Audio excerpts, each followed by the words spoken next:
Hello friends, GK गुरुजी अड्डा के YouTube platform पे मैं शैलेश आप सभी का हार्दिक स्वागत करता हूं। प्यारे साथियों, जैसे कि आप सभी को पता होगा सीटेट का एग्ज़ाम 14 दिसंबर को होगा। उसी को ध्यान में रखते हुए लगातार आप सभी को प्रैक्टिस सेट करवाए जा रहे हैं। आज हम जिस टॉपिक पर डिस्कशन करने वाले हैं, जिस पेपर का एनालिसिस करने वाले हैं, वो है 2 फरवरी और 2023 का ऑनलाइन पेपर है। जी हाँ, आपकी सफलता में सबसे ज़्यादा आपकी जो हेल्प करता है वो प्रीवियस ईयर क्वेश्चन पेपर है। प्रयास करेंगे पेपर को हिंदी इंग्लिश दोनों में दिखाएं, लेकिन जो क्वेश्चन बड़े रहते हैं उनको इंग्लिश और हिंदी में एक साथ दिखाना संभव नहीं होता है। तो चलिए चलते हैं अपने पहले क्वेश्चन पर। पहले क्वेश्चन का राइट जवाब क्वेश्चन नंबर 31 है। देखते हैं क्या होगा। कह रहा निम्नलिखित में से किस स्थल पर प्राचीनतम गांव के प्रमाण मिलते हैं, आपको बताना है। जो प्राचीनतम गांव का प्रमाण है वो किस स्थल से मिला है, 31 का राइट जवाब दीजिए। तो वो मेहरगढ़ से मिलता है, याद रखिएगा, ठीक है। चलिए क्वेश्चन नंबर 32 पर चलते हैं और 32 का राइट जवाब देखते हैं क्या होगा। निम्नलिखित कॉलमों का मिलान कीजिए और उपयुक्त विकल्प का चुनाव कीजिए। एक तरफ है कॉलम ए, एक तरफ है कॉलम बी। मिलाइए और बताइए सही जवाब क्या होगा। 32 का राइट जवाब दीजिए। जिसको आता है वो कमेंट जरूर करे। कह रहा है, चलिए 32 का राइट जवाब मैं जानना चाहता हूं, जिसको आता है वो दे। कह रहा है नाइजल ओर्डन, ये कौन है? तो इसका तीसरा होगा the chains that winds us a history of slavery at the Cape. देखिए पहले का तीसरा किस में है, तो चौथे में है, और यही आपका राइट जवाब हो जाएगा। बाकी सारे ऑप्शन आपको नहीं मिलाना है, जो इसमें ऑप्शन है उसी को मैच कर लीजिए, आपको सही आंसर का पता लग जाएगा। चलिए क्वेश्चन नंबर 33 क्या कह रहा है। निम्नलिखित में से किस अमेरिकी भूवैज्ञानिक ने लौह अयस्क भंडारों की खोजबीन में छत्तीसगढ़ की यात्रा किया था? वो कौन था जिसने छत्तीसगढ़ की यात्रा किया था? तो 33 का राइट जवाब हो जाएगा चार्ल्स वेल्ड। ये जो चार्ल्स वेल्ड हैं ये छत्तीसगढ़ की यात्रा किए थे, याद रखिएगा। क्वेश्चन नंबर 34, निम्नलिखित में से कौन हस्त बिहस्त की सही व्याख्या करता है? हस्त बिहस्त की सही व्याख्या करता है। 34 का राइट जवाब दीजिए। कह रहा है एक केंद्रीय कक्ष 7 कमरों से घिरा, तो ये गलत है। एक केंद्रीय कक्ष 6 कमरे नहीं होते हैं, 10 कमरे नहीं होते, 8 कमरे होते हैं। तो चौथा आपका राइट जवाब हो जाएगा। एक केंद्रीय कक्ष हो जो 8 कमरों से घिरा हुआ हो, ये इंपॉर्टेंट है, याद रखिएगा। क्वेश्चन नंबर 35 पर चलते हैं और 35 का राइट जवाब देखते हैं क्या होगा। निम्नलिखित में से कौन कालक्रम के अनुसार व्यवस्थित देशों की सही सूची है जहां भारत से बौद्ध धर्म का प्रसार हुआ था? 35 का राइट जवाब क्या होगा, सभी को देना है। तो देखिए सबसे पहले आपका चीन आता है, तो ठीक है, फिर कोरिया और जापान, तीसरा आपका राइट जवाब हो जाएगा, याद रखिएगा। 36 पर चलते हैं। 36 का राइट जवाब देखते हैं क्या होगा। कथन ए और आर को पढ़िए और सही विकल्प का चुनाव करिए। जिसको 36 का राइट जवाब पता है कमेंट जरूर करिएगा। हेनरी थॉमस कोलब्रुक और नाथनियल हॉलहेड प्राचीन भारतीय ग्रंथों की खोज में व्यस्त थे, ठीक है। ये प्राच्यवादी थे, ठीक है। देखिए प्राच्यवादी एक शब्द है। प्राच्यवादी का मतलब होता है जो पूर्व की परंपराओं को जानना चाहते हैं, पूर्व के देशों के बारे में जानना चाहते हैं, उन्हें प्राच्यवादी कहते हैं। तो ये इसकी सही व्याख्या करता है, इसलिए आपका पहला राइट जवाब हो जाएगा, याद रखिएगा। 37 क्या कह रहा है, आइए देखते हैं। क्वेश्चन नंबर 37, चोल साम्राज्य की भूमियों के संदर्भ में निम्नलिखित का मिलान कीजिए और सही विकल्प का चुनाव कीजिए। 37 का राइट जवाब आप सभी को देना है। कह रहा है कि पल्ली चंद्रम जैन संस्थानों को दान दी गई भूमि है, ठीक है। देखिए दूसरा का पहला किस में है, एक तो दूसरे में है, एक चौथे में है, तो पहला आपका गलत हो गया और तीसरा आपका गलत हो गया। साला भोग किसे कहा जाता है? तो साला भोग जल्दी से कमेंट करिए, जिसको भी आता है वो बताए शाला भोग किसे कहते हैं, तो शाला भोग कहते हैं किसी विद्यालय के रख रखाव की भूमि। बी का 3 किस में है, दूसरे में है, इसलिए ऑप्शन नंबर 2 आपका पूरा का पूरा सही हो जाएगा, चौथा भी आपका गलत हो जाएगा। इस तरीके से हम लोग मैचिंग करते हैं। क्वेश्चन नंबर 38 पर चलते हैं। मध्य भारत में बेवर से क्या तात्पर्य है, सभी को बताना है। तो बेवर क्या है, झूम खेती के लिए प्रयुक्त होने वाला एक शब्द है, दूसरा राइट जवाब हो जाएगा। 39 पर चलते हैं। निम्नलिखित में से किस सुधारक ने मद्रास प्रेसिडेंसी में विधवा विवाह के समर्थन में एक संगठन बनाया था, तो 39 का राइट जवाब हो जाएगा वीरेशलिंगम पुंतलू, तीसरा राइट जवाब हो जाएगा वीरेशलिंगम पुंतलू। इन्होंने मद्रास प्रेसिडेंसी में विधवा विवाह के लिए एक संगठन बनाया था, यहाँ आपका मद्रास है। देखिए नाम से ही है, ईश्वर चंद्र विद्यासागर नहीं हो सकता, ये आपका जो है मद्रास दक्षिण भारत का है, और दक्षिण भारत के नाम थोड़ा हट के होते हैं, आपको पता है। इन सभी नामों में से कौन सा नाम दक्षिण भारत का लग रहा है, आपको वैसे ही पता होगा, वीरेशलिंगम पुंतलू। ऐसे ही भी ट्रिक लगा सकते हैं। 40 पर चलते हैं। 40 कह रहा है यह कथन ओरु जाति ओरु मातम ओरु देवम मनुष्यानु, एक जाति एक धर्म मानव जाति के लिए एक ईश्वर किसने दिया था, श्री नारायण गुरु ने दिया था। ये केरल से बिलोंग करते थे, इनके बारे में ये भी जानिएगा।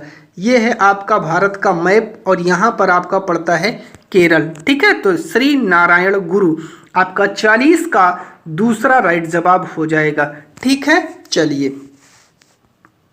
क्वेश्चन नंबर 41 पर चलते हैं। ए और आर को पढ़िए और सही व्याख्या करिए। कह रहा है भक्ति संतों की रचनाएं अत्यधिक लोकप्रिय हुई, बिल्कुल सही है। इन संतों की अधिकांश रचनाएं क्षेत्रीय भाषाओं में रची गई थी और उन्हें आसानी से गाया जा सकता था, ये भी सही है। ये इसकी सही व्याख्या करता है, इसलिए आपका पहला राइट जवाब हो जाएगा। चलिए 42 पर चलते हैं। कह रहा है निम्नलिखित में से कौन पहले चित्रकारों में से एक थे जिन्होंने आधुनिक और राष्ट्रीय कला शैली को विकसित करने में योगदान दिया, तो 42 का राइट जवाब हो जाएगा राजा रवि वर्मा, दूसरा। ये पहले जो है इसको जान लीजिएगा कि यहाँ से क्वेश्चन बनता है कि आधुनिक और राष्ट्रीय कला शैली को विकसित करने में राजा रवि वर्मा का बहुत बड़ा योगदान है। 43 पर चलते हैं और 43 का राइट जवाब देखते हैं क्या होगा। मैचिंग में हमेशा 1 और 2 को पकड़ने का प्रयास करिए, उसी से सारे आंसर निकलते हैं। निम्नलिखित कॉलमों का मिलान करें और सही विकल्प का चयन करें, कॉलम ए कॉलम बी। चलिए बताइए जल्दी से। 43 का राइट जवाब जिसको जिसको आता है वो देगा, क्या होगा मैं जानना चाहता हूँ। 43 का राइट जवाब कितने भैया और बहनों को पता है? जिनको जिनको पता है वो कमेंट बॉक्स में कमेंट करें। कह रहा है अमृत बाजार पत्रिका कौन निकाला था? शिशिर कुमार घोष और मोतीलाल घोष। देखिए ए का चौथा कहाँ है? ए का चौथा दूसरे में है और किसी में है नहीं। ऑप्शन आपका सही हो गया। इंडियन मिरर के संस्थापक कौन है? देवेंद्र नाथ टैगोर। फिर आपका कह रहा है कि मिरात उल अखबार राजा राम मोहन राय से संदर्भित है। सुधारक तो आपके गोपाल गणेश अगरकर, ठीक है, आपका मिल गया, दूसरा राइट जवाब हो जाएगा। 44 पर चलते हैं और 44 का राइट जवाब देखते हैं क्या होगा। भारत की स्वतंत्रता के बाद राष्ट्र निर्माण में योगदान देने वाली घटनाओं को कालक्रम के अनुसार व्यवस्थित करिए। 44 का राइट जवाब देना है। कह रहा है बांडुरंग में गुट निरपेक्ष देशों का पहला सम्मेलन, भाषाई आधार पर आंध्र राज्य का गठन, योजना आयोग की स्थापना, पहला आम चुनाव। देखिए सबसे पहले इसमें जो 44 का राइट जवाब होगा मेरे प्यारे मेरे भैया मेरे बहनों, जिसको जिसको आता है वो लोग जरा कमेंट करें। चलिए जिसको जिसको आता है 44 का राइट जवाब कमेंट करिए। तो देखिए सबसे पहले आपका हो जाएगा योजना आयोग की स्थापना, फिर आपका हो जाएगा पहला आम चुनाव, फिर हो जाएगा भाषाई आधार पर आंध्र राज्य का गठन, और फिर हो जाएगा बांडुरंग में गुट निरपेक्ष देशों का पहला सम्मेलन। CDBA दूसरा आपका राइट जवाब हो जाएगा, ठीक है। चलिए 45 पर चलते हैं। ए और वी को किस महाद्वीप की विशेषता से बताया गया है, अर्थात ए और बी पर जो ऑप्शन है वो किस महाद्वीप की विशेषता को बता रहे हैं, बताना है। ठीक है, 45 का राइट जवाब देना है। कह रहा है यह महाद्वीप चारों तरफ से समुद्र और महासागरों से घिरा है। कोई महाद्वीप है, इसके चारों ओर समुद्र और महासागर हैं। ठीक, कर्क, विषुवत, मकर तीनों रेखा तो सिर्फ एक ही से गुजरती है, उसका नाम है अफ्रीका।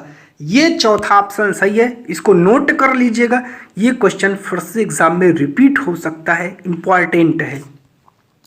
क्वेश्चन नंबर 46 पर चलते हैं। 46 क्या कह रहा है, भारत में केंद्रीय सरकार के कार्यालयों के खुलने का समय पूर्वाह्न 9 भारतीय मानक समय है।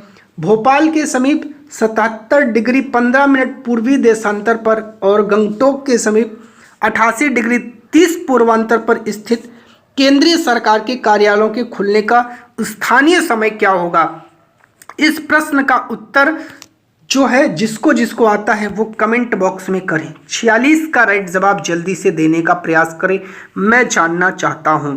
जल्दी से बताइए, मैं जानना चाहता हूं किसको किसको पता है, जल्दी से। तो देखिए, अब आपको भारतीय मानक समय रेखा देखनी है, कहाँ से गुजरती है। तो भारतीय मानक समय जो है आपके उत्तर प्रदेश के इलाहाबाद, मिर्जापुर से ऐसे जाती है। अब आपको बताना है किन किन क्षेत्रों में गुजरती है, उसी हिसाब से आपको कैलकुलेट करना है। जो मानक समय के पूर्व होगा, जो पश्चिम में होगा, देखिए जो पश्चिम में होगा वहाँ समय देर होगा, जो पूर्व में होगा वहाँ समय पहले होगा, क्योंकि अरुणाचल प्रदेश में सूर्य पहले उगता है, गुजरात में 2 घंटे लेट पूर्व दिखता है, उगता है। तो याद रखिएगा ऐसे, ठीक है। तो उसी से आपका राइट जवाब इसमें क्या होगा मैं आपको बता रहा हूँ। इसका राइट जवाब हो जाएगा तीसरा, 8:39 पूर्वाह्न और 9:24 पूर्वाह्न। आप दोनों को निकाल करके बताइएगा। जिसको भी इस प्रश्न में डाउट होगा आप स्क्रीनशॉट लेकर के कमेंट बॉक्स में आइएगा, कमेंट पोस्ट करिएगा। इस पूरे क्वेश्चन को हल करके आपको सिखा दूंगा मानचित्र के साथ। इस प्रकार के ऐसे कोई प्रश्न आएंगे तो गलत नहीं होगा, क्योंकि इसको बिना मानचित्र के सॉल्व करवाना थोड़ा सा आपको समझ में नहीं आएगा, तो जब दिक्कत होगी तब। बाकी मैं आपको बता दे रहा हूँ, जैसे ये भारत का देखिए मानचित्र है, ठीक है, और ये है आपकी इलाहाबाद से ये जो मानक रेखा गुजर रही है, इसके इधर 2 घंटे समय पीछे और इधर 2 घंटे समय आगे होगा। इसी हिसाब से इसका जो है कैलकुलेशन किया जाता है, ये आप लोग याद रख लीजिएगा, ठीक है। तो डिग्री और मिनट को मिला करके जो है हम लोग इस कैलकुलेशन को करते हैं। कोई दिक्कत होगी तो आप लोग कमेंट जरूर करिएगा, इसको हम समझा देंगे। चलिए क्वेश्चन नंबर 47 पर चलते हैं। 47 कह रहा है, जब हम भारतीय शहर से कनाडा के एक बड़े शहर स्केचवान 97 डिग्री 30 मिनट पश्चिम की यात्रा करेंगे तब हम कितने घंटे अर्जित करेंगे या गंवाएंगे। यदि शहर एक स्थान पहुंचने के लिए आने वाले आवश्यक समय को हम नज़रअंदाज कर दें तो 47 का राइट जवाब होने वाला है आधा दिन अर्जित करेंगे, अर्थात 12 घंटा इसका राइट जवाब हो जाएगा। फिर से वही, ठीक है, डिफरेंस कितने का है, 5.5 घंटे का है। उस 5.5 घंटे के हिसाब से आपको इसको कैलकुलेट करना है। कैलकुलेट करने के बाद आपको समय निकालना है, तो राइट जवाब आपका आ जाएगा आधा दिन अर्जित करेंगे, अर्थात 12 घंटे अर्जित करेंगे। जिसको दिक्कत होगी कमेंट बॉक्स में कमेंट करिएगा, इसको पूरा हल करवा देंगे। अगला क्वेश्चन है, समय को देखते हुए थोड़ा तीव्र गति से चलना पड़ रहा है। निम्नलिखित कथनों ए और आर को पढ़िए और सही विकल्प का चयन कीजिए और बताइए 48 का राइट जवाब क्या होने वाला है। कह रहा है कि मकर रेखा दक्षिणी ध्रुववृत्त के बीच वाले क्षेत्र का तापमान मध्यम रहता है, ठीक है। मकर रेखा के बाद किसी भी अक्षांश पर दोपहर का कभी सूर्य सिर के ऊपर नहीं होता, ठीक है, लेकिन ये इसकी व्याख्या नहीं करता, इसलिए दूसरा ऑप्शन सही हो जाएगा। बात आई मकर रेखा की, मैं आपको पूरा समझा दे रहा हूँ। ये पृथ्वी है, बीच से जो रेखा काटती है इसको भूमध्य रेखा, ऊपर से जो काटती है कर्क रेखा, नीचे से जो काटती है मकर रेखा। क्या कह रहा है, मकर रेखा और दक्षिणी ध्रुववृत्त, ये आपकी मकर रेखा है और ये दक्षिणी ध्रुववृत्त है। कह रहा है कि इनके वृत्त के बीच वाले क्षेत्र का तापमान मध्यम रहेगा। हाँ, यहाँ का तापमान मध्यम रहेगा, सूर्य की किरणें यहाँ थोड़ी तिरछी पड़ती हैं। उसके बाद मकर रेखा के बाद किसी भी अक्षांश पर दोपहर का सूर्य कभी सिर के ऊपर नहीं होता। हाँ, मकर रेखा पर तो रहेगा, क्योंकि कर्क रेखा और मकर रेखा के बीच सूर्य का तापमान सिर पर रहता है, लेकिन इसके बाद सिर पर नहीं रहेगा, ये याद रख लीजिएगा, ठीक है। चलिए 49 पर चलते हैं और 49 का राइट जवाब देखते हैं क्या होगा। ए और आर को पढ़ें और सही विकल्प का चयन करें। जल्दी से 49 का राइट जवाब आप लोग दीजिएगा। अधिकेंद्र के निकट भाग में सर्वाधिक हानि होती है, बिल्कुल सही है, भूकंप से संदर्भित है ये। अधिकेंद्र से दूरी बढ़ने के साथ भूकंप की तीव्रता धीरे धीरे कम होती है, बिल्कुल सही है। व्याख्या भी करता है, इसलिए पहला राइट जवाब हो जाएगा, याद रखिएगा। 50 पर चलते हैं। 50 क्या कह रहा है आइए देखते हैं। सूची 1 और सूची 2 का मिलान करिए। ये घास का स्थल है, ये अवस्थिति है। तो बताइए कंपोज कहाँ है भैया? कंपोज ब्राजील में है। एक आचार सिर्फ एक ऑप्शन में मिल रहा है, पहला ही सही हो जाएगा। मिला दे रहा हूँ सब। पैम्पास कहाँ है? पैम्पास आपका अर्जेंटीना में है। डॉन कहाँ है? डॉन आपका ऑस्ट्रेलिया में है। लानोस कहाँ है? वेनेजुएला में है। तो इसलिए पहला राइट जवाब हो जाएगा। 51 पर चलते हैं। कह रहा है ट्रांस साइबेरियन रेलवे तंत्र किन 2 स्थानों को जोड़ता है? तो 51 का राइट जवाब सभी को कमेंट देना है। सेंट पीटर्सबर्ग और व्लादिवोस्टॉक दूसरा राइट जवाब हो जाएगा, याद रखिएगा। क्वेश्चन नंबर 52 पर चलते हैं और 52 का राइट जवाब देखते हैं क्या होगा। जल संसाधन के बारे में निम्नलिखित कथन पर विचार करें। पृथ्वी पर जल बढ़ाया जा सकता है, घटाया नहीं जा सकता, गलत है। आलवण जल का केवल 2.7% ये अनुपात गलत दिया है।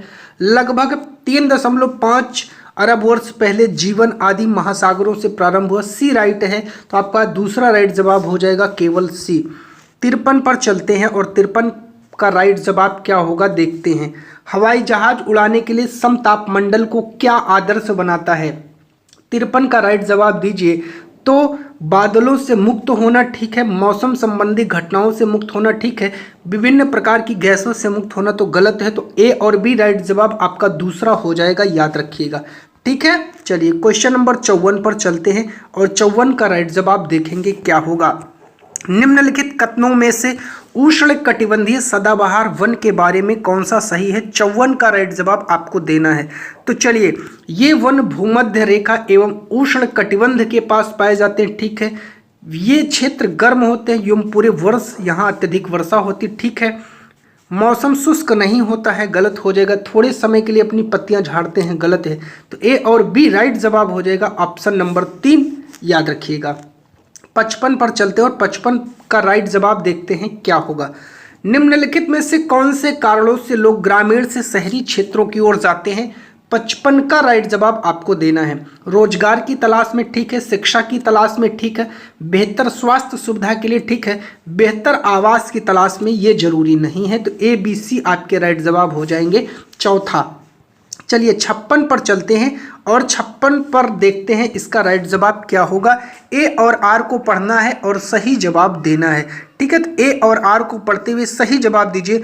औद्योगिकरण अक्सर नगरों एवं शहरों के विकास एवं वृद्धि को बढ़ाता है, ठीक है। उद्योग उस स्थान पर स्थित होते हैं जहां औद्योगिक क्षेत्र को प्रभावित करने वाले कुछ घटक आसानी से उपलब्ध हों, जैसे मिट्टी, जैसे बिजली, जैसे पानी, जैसे लेबर, मजदूर। तो ठीक है, लेकिन ये आर ए की व्याख्या नहीं करता, इसलिए दूसरा सही जवाब हो जाएगा। ए आर दोनों कथन सही हैं, ए का सही स्पष्टीकरण आर नहीं है। 57 क्या कह रहा है? मल्च बनाने में पौधे के बीच अनावरित भूमि जैव पदार्थ जैसे प्रवाल से ढक दी जाती है ताकि 57 का राइट जवाब हो जाएगा। इससे मृदा की आर्द्रता रोकने में मदद मिलती है, पहला राइट जवाब हो जाएगा। क्वेश्चन नंबर 58 की बात करते हैं। भारत में काफ़ी सामाजिक सांस्कृतिक विविधता है, निम्नलिखित में से उन कथनों को पहचानिए जो विविधता को दर्शाते हैं। रोज चर्च जाने के लिए मेखला पहनना पसंद करती है, ठीक है, इसमें कोई दिक्कत नहीं है, ठीक है। अगला है राजू का परिवार कई पीढ़ियों से सफाई का काम कर रहा है, तो ये गलत हो जाएगा, इसमें जो है कोई विविधता नहीं है। अहमद अपनी दादी से मिलने ईद पर जाता है, ठीक है।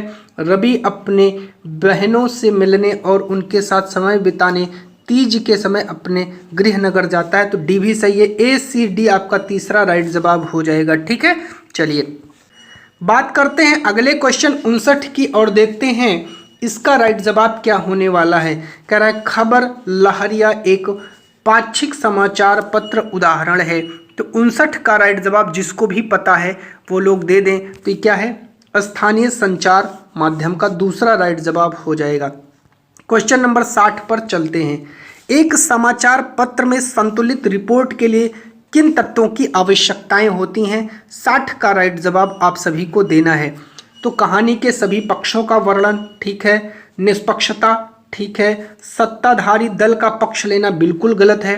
राजनीतिक प्रभाव से मुक्त, ए बी डी तीसरा आपका राइट जवाब हो जाएगा। बात करते हैं क्वेश्चन नंबर 61 की। भारतीय धर्मनिरपेक्षता और अमेरिकी धर्मनिरपेक्षता के अनुसरण होने वाले प्रतिरूप में विभिन्नता है के संदर्भ में, तो 61 का राइट जवाब होगा भैया धार्मिक मामलों में हस्तक्षेप के स्तर, पहला राइट जवाब हो जाएगा। बात करते हैं 62 की। 62 क्या कह रहा है? जन सुविधाओं के संदर्भ में कथनों पर विचार करें और सही विकल्प का चुनाव करें। 62 का राइट जवाब क्या होगा? भारतीय संविधान के अनुच्छेद 21 के अंतर्गत पानी के अधिकार को जीवन के अधिकार का हिस्सा माना गया है, ठीक है।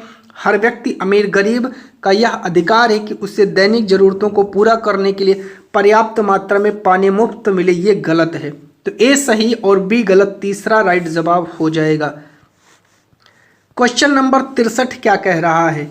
भोपाल गैस त्रासदी के संदर्भ में निम्न कथनों पर विचार करें। ये क्वेश्चन तो कई बार रिपीट हुआ है, तो 63 का राइट जवाब क्या होगा? आइए देखते हैं।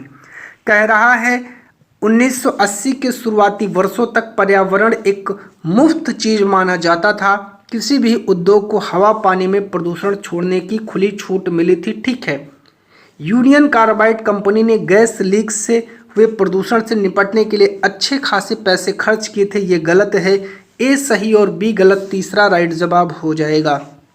64 कह रहा है सुल्तान नाज ड्रीम्स की लेखिका कौन है? तो 64 का राइट जवाब हो जाएगा रुकैया सखावत हुसैन, तीसरा वाला। चलिए 65 पर चलते हैं और 65 का राइट जवाब सभी को देना है, जिसको जिसको आता है 65 का राइट जवाब दीजिए। तो कह रहा है रूढ़िवादिता क्या है? जल्दी से 65 का राइट जवाब दीजिए जिसको आता है। तो रूढ़िवादिता क्या है? तो रूढ़िवादिता 65 का राइट जवाब क्या होगा? तो रूढ़िवादिता एक मान्यता है कि विशेष समूहों के लोग के पास कुछ अचर लक्षण होते हैं। तो पहला का भी देखिए किस में है? पहला का भी तीसरे में है और चौथे में है। तो पहला और दूसरा तो गलत, तीसरा और चौथा देखना है। भेदभाव क्या है? भेदभाव है जब लोगों के साथ समानता या सम्मानपूर्वक व्यवहार नहीं किया जाता।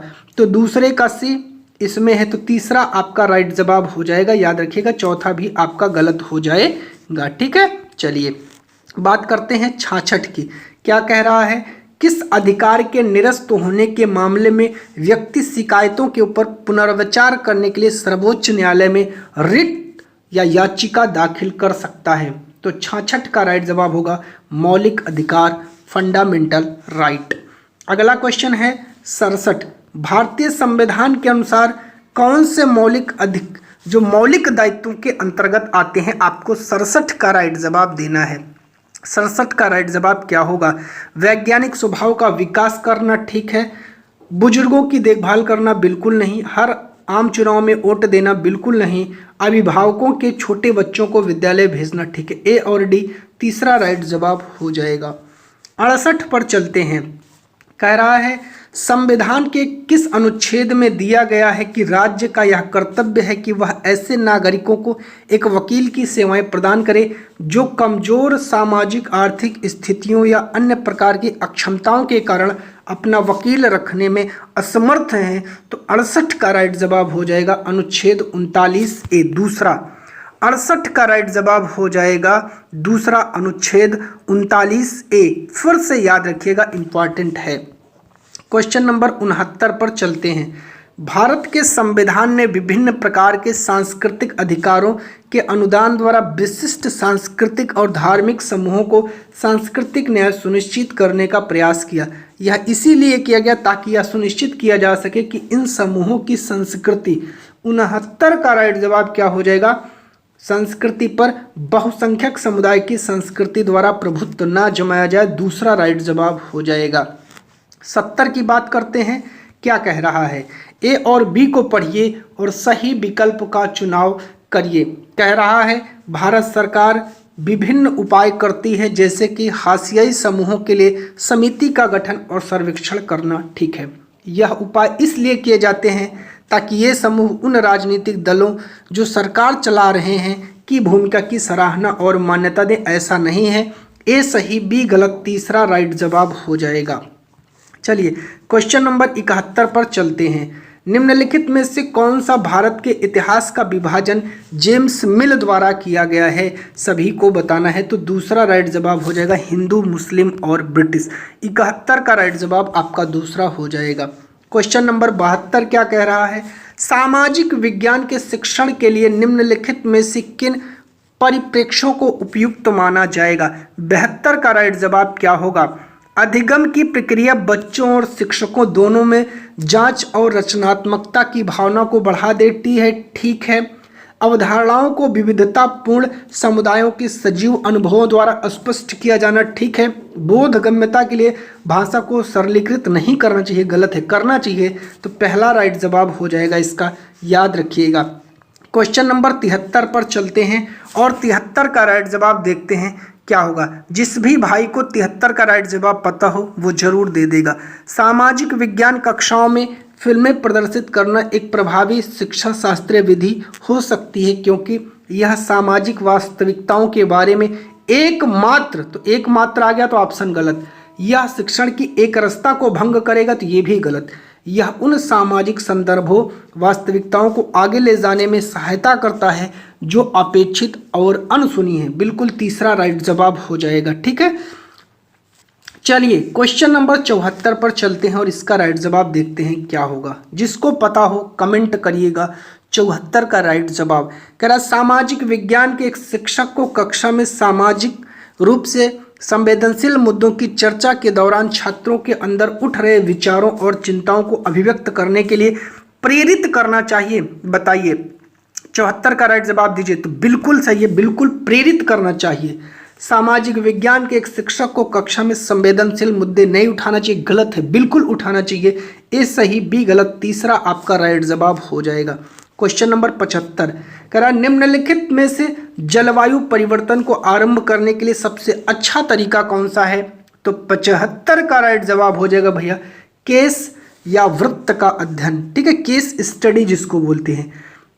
क्वेश्चन नंबर 76 कह रहा है, एक सामाजिक विज्ञान अध्यापक के तौर पर आप समस्या समाधान विधि का सामाजिक विज्ञान शिक्षण में क्यों इस्तेमाल करना चाहेंगे। तो 76 का राइट जवाब क्या होगा, विद्यार्थियों को अवसर प्रदान करना ताकि वो अपना समय विवेकपूर्ण ढंग से इस्तेमाल करें, नहीं ताकि पाठ्यक्रम, ये तो बिल्कुल गलत है, पाठ्यक्रम पूरा करने के लिए नहीं, विद्यार्थियों को समस्या का समाधान वैज्ञानिक तरीके से निकाल पाने में मदद करना। तीसरा राइट जवाब हो जाएगा। क्वेश्चन नंबर 77, रचनावादी कक्षा में एक अध्यापक की क्या भूमिका है। व्याख्यान करने की, नहीं। सिर्फ जवाब देने की, नहीं। सिर्फ किताब पढ़ाने की, नहीं। विद्यार्थियों की जिज्ञासा और रुचि को जगाना। चौथा हमारा सबसे बेस्ट आंसर हो जाएगा।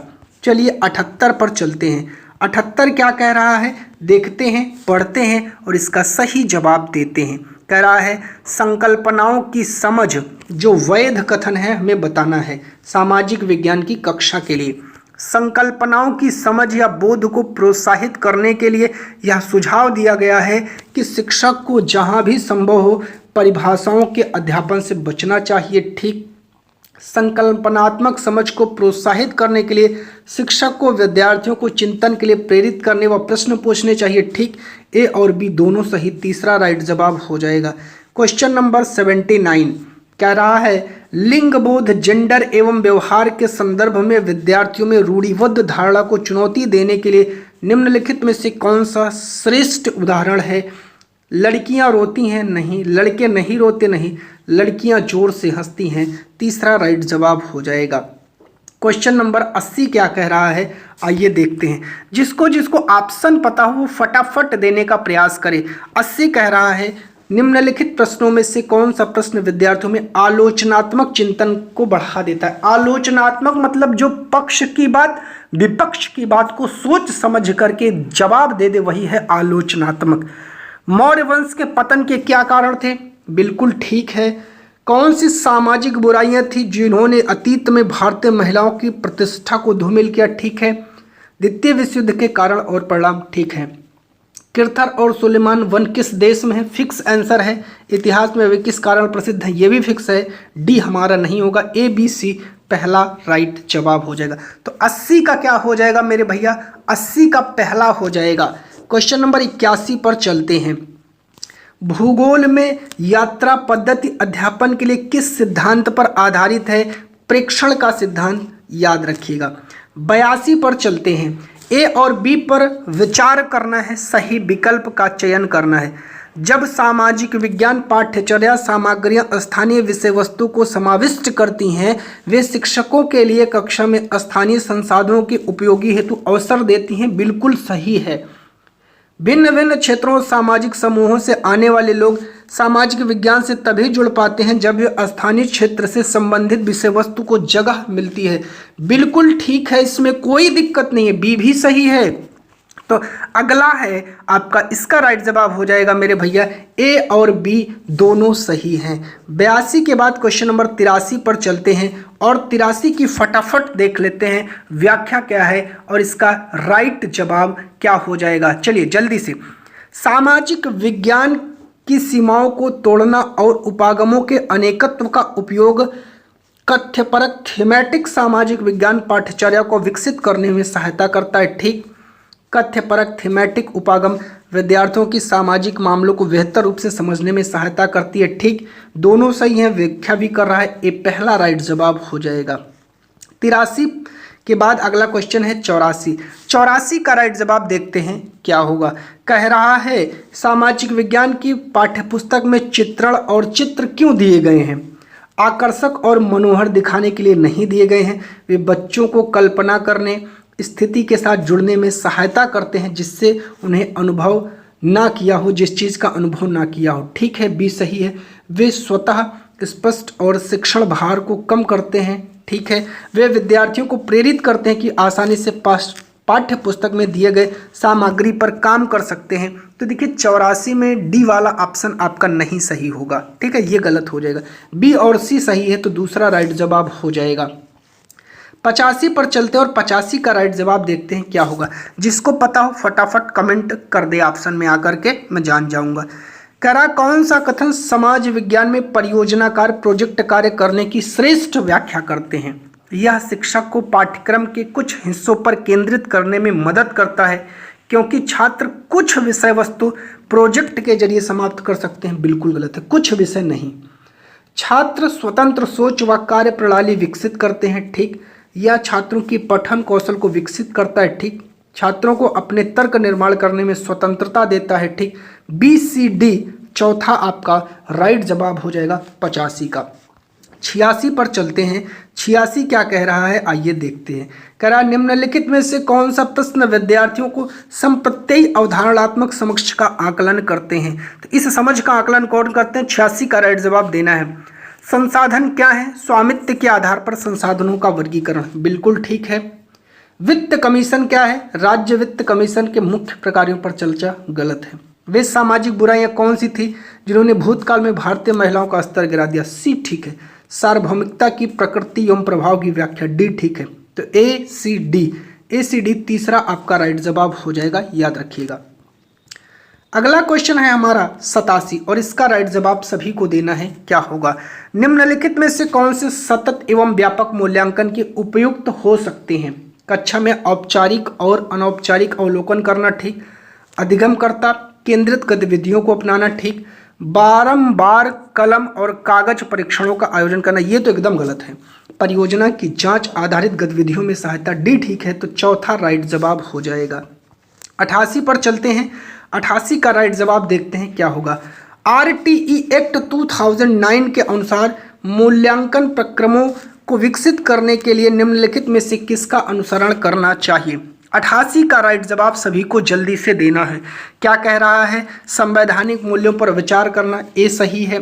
विद्यार्थियों की समय निष्ठा, गलत है। बच्चे का सर्वांगीण विकास, ठीक है। अन्वेषण के लिए अवसर, ए सी डी चौथा राइट जवाब हो जाएगा। 89 पर चलते हैं। क्या कह रहा है? हमारा पर्यावरण क्यों बदल रहा है? यह प्रश्न छात्रों की योग्यता का मापन करता है। किसका मापन करेगा? तो 89 का राइट जवाब होगा भैया सामान्यीकरण का नहीं, परिकल्पना निर्माण का नहीं, निष्कर्ष निकालने का। किसका? निष्कर्ष निकालने का। अगला क्वेश्चन है आज के सेशन का हमारा लास्ट क्वेश्चन है। चलिए देखते हैं क्या है। विद्यार्थी पत्राधान पोर्टफोलियो का उपयोग मुख्यतः आंकने के लिए होता है। 90 का राइट जवाब सभी को देना है। विद्यार्थी के साल भर के महत्वपूर्ण योगदानों को उसके या उसके अधिगम के भाग की तरह ठीक है। एक विशेष सत्र में विभिन्न विषयों में विद्यार्थी द्वारा अर्जित अंकों को जानना ठीक है। संस्थान के अंदर और बाहर पाठ्येतर गतिविधि में विद्यार्थी की सहभागिता को ठीक है। चौथा राइट जवाब हो जाएगा। प्यारे मित्रों, इस प्रकार हम लोगों ने आज की वीडियो में ये जो 60 प्रश्न हैं इनको देखा। इन प्रश्नों से संबंधित अगर आपको किसी भी टॉपिक में कोई भी समस्या है, आप उस टॉपिक को कमेंट बॉक्स में कमेंट करिए। जो भी विचार, जो भी सुझाव है वो आपको दिया जाएगा। जो भी कमियां हैं उसको भी कमेंट करिए, उसको दूर करने का प्रयास किया जाएगा। इस प्रकार लगातार आपको वीडियो हम करवाते रहेंगे। आप सभी से एक विनम्र निवेदन है, चैनल पर नए हैं तो सब्सक्राइब जरूर करें। चैनल पर जुड़ने के लिए आप सभी का बहुत बहुत धन्यवाद।